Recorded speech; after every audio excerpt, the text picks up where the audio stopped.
Hey there, it's CJ Willie and I'm cracking a pack today. I'm back with pack number 10 of my 1987 Donruss Wax Pack Mustard Rookie Card Chase.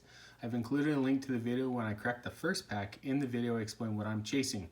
I've also created this nifty checklist so that we can keep track of what we've pulled out of all these mustard packs. So as you can see, we've got a Bo Jackson, already a couple of Mark McGuire's. I should probably mark how many we've got there. Two, I think, so far. Of course, I forgot Barry Larkin, and Pete Incaviglia is one of our consolation cards. So as I crack the pack as usual, I'm going to be giving my commentary about what I thought.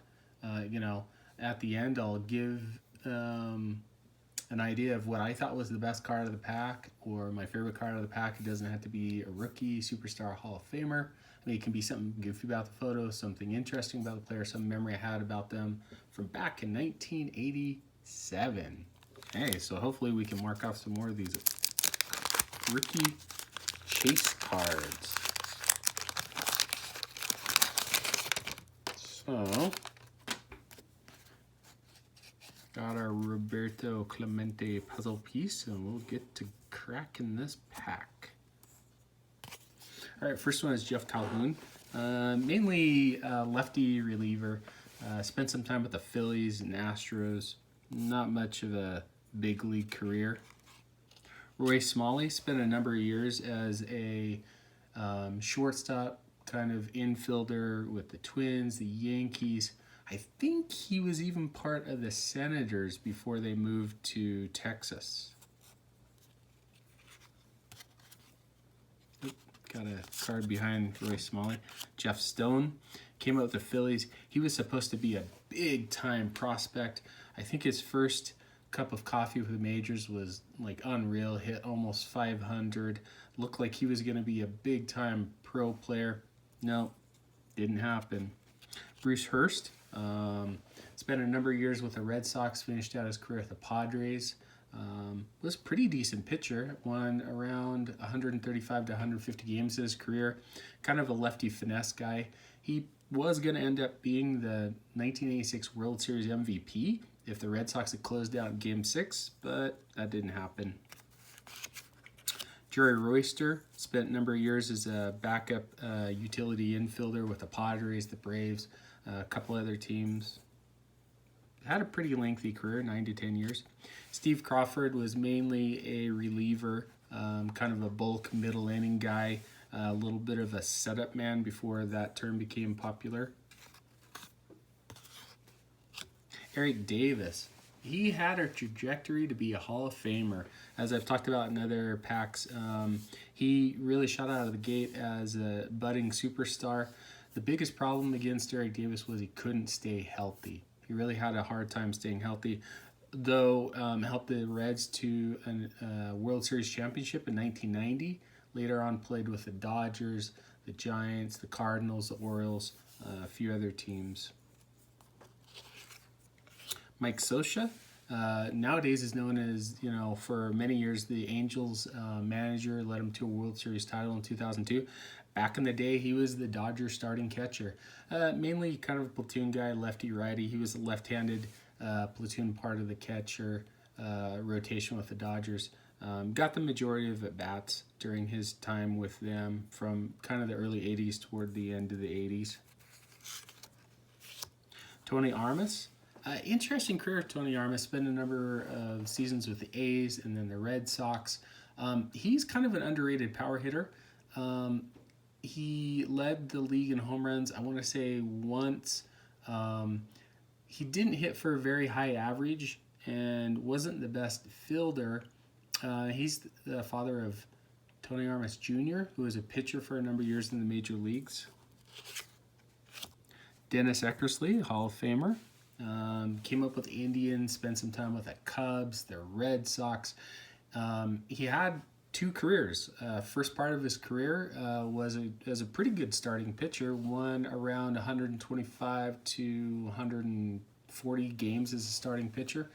By around this time, 87, he wasn't doing so well as a starting pitcher. So Tony La Russa had a great idea. Well, let's make him a closer. And the rest is history. with the A's and then a couple years with the Cardinals. Became a fantastic closer, led the league in saves. I think in '90 he may have been Cy Young, and even got some votes for MVP. Don Ossie, or Ace, I'm not sure which, was a reliever for a number of teams, the Mets and the Orioles. He spent a year on the disabled list. I want to say it was 85 or 86, and then was able to return and be kind of a, 83. I guess I was off on that. Angels as well. Had spent a little bit of time with elbow problems, but was able to make it back, and in '86 led the Orioles in saves. Willie Wilson, another kind of underrated player, spent his entire career with the Royals except for I think the last couple of years with the A's. He had some really great seasons when the Royals were really good from about the late 70s into the mid 80s. Was kind of a table setter, great defensive outfielder, hit a lot of triples, hit for a decent average. Kind of flew under the radar, but was a pretty good player. Jeff Lottie, he formed the righty-lefty closer by committee in 1985 after Bruce Sutter signed with the Braves. So he helped the Cardinals to the 1985 World Series. Unfortunately, after the 1985 World Series, he developed some severe arm problems and didn't pitch much thereafter. I think he threw a few innings in '86 and he was done. Jose Canseco, Diamond Kings. Like I've said, I've always liked the Diamond Kings subset. I think it's a pretty cool concept that Donruss had in the 80s. Didn't like it in 1992 when they made it an insert. Here it features Jose Canseco, young slugger for the A's. He, once again, like Eric Davis, had a trajectory to be a superstar Hall of Famer. As we all know, drugs kind of got in the middle of that. And our final card in the pack is Dave Smith, another closer.